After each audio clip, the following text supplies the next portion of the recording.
வரலாறு தான் ஒவ்வொரு இனத்திற்கும் வழிகாட்டும். அதனால்தான் நம்முடைய தலைவர் வரலாறு எனது வழிகாட்டி என்கிறார். என் இன வரலாறு தெரியாதவன் நம்மை வழிநடத்த முடியாது.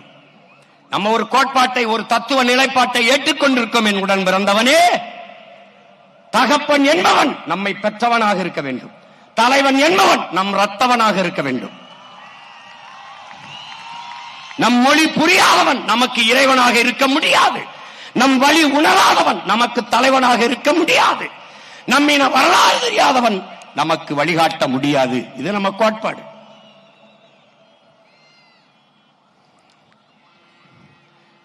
அதைத்தான் நமது அண்ணன் திலீபன் அவர்கள்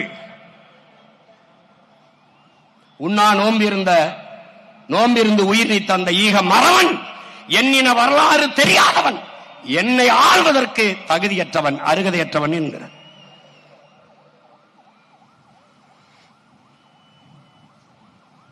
முற்றுமுழுதாக வரலாற்றில் இருந்து புறக்கணிக்கப்பட்ட இனத்தின் பிள்ளைகள் நாம். வல்லபாய் பட்டேலை படிப்போம்.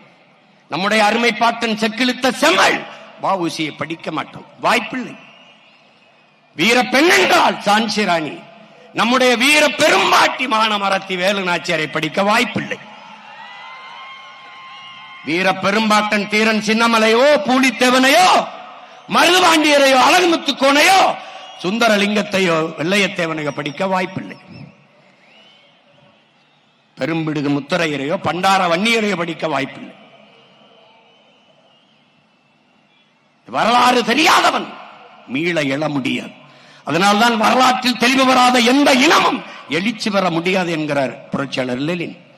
வரலாற்றை படிக்காதவன் வரலாற்றை படைக்க முடியாது என்கிறார் அண்ணல் அம்பேத்கர். வரலாறு என்பது கடந்த கால செய்திகளை சேமித்து வைக்கிற ஏடு அல்ல.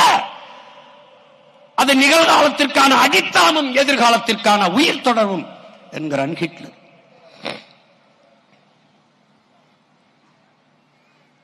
வரலாற்றை கையில் எடுத்த இடங்கள் எல்லாம் பாதுகாப்பாக வாழ்கிறது என்கிறார்கள். அப்படி வரலாற்றில் புறக்கணிக்கப்பட்ட ஒரு இனத்தின் மக்கள் தங்களுக்கான வரலாற்றை தாங்களே ஒரு நாள் எழுதுவார்கள் என்கிறார் அண்ணல் அம்பேத்கர். அப்படி வரலாற்றில் புறக்கணிக்கப்பட்ட இனத்தின் பிள்ளைகள், தமிழ் பேரினத்தின் பிள்ளைகள் எங்களுக்கான வரலாற்றை எழுதுவதற்காக திரண்டு இருக்கிறோம் இந்த திருச்சி மண்ணிலே.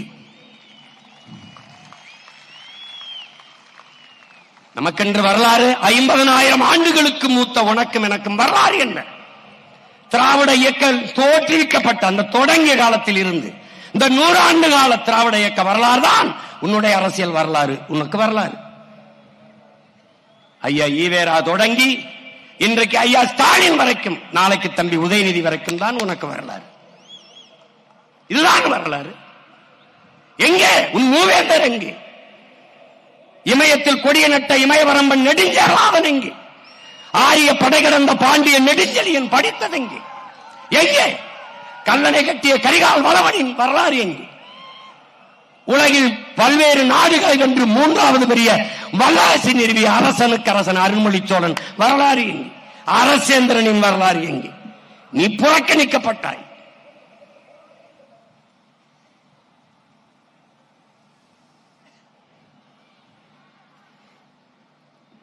அந்த வரலாற்றை நாட்டிலும் ஏட்டிலும் பதிவு செய்ய வேண்டும் என்றால் தமிழர் படை வெல்ல வேண்டும் என்பதை அறிவு சமூகம் அறிந்து கொள்ள வேண்டும்.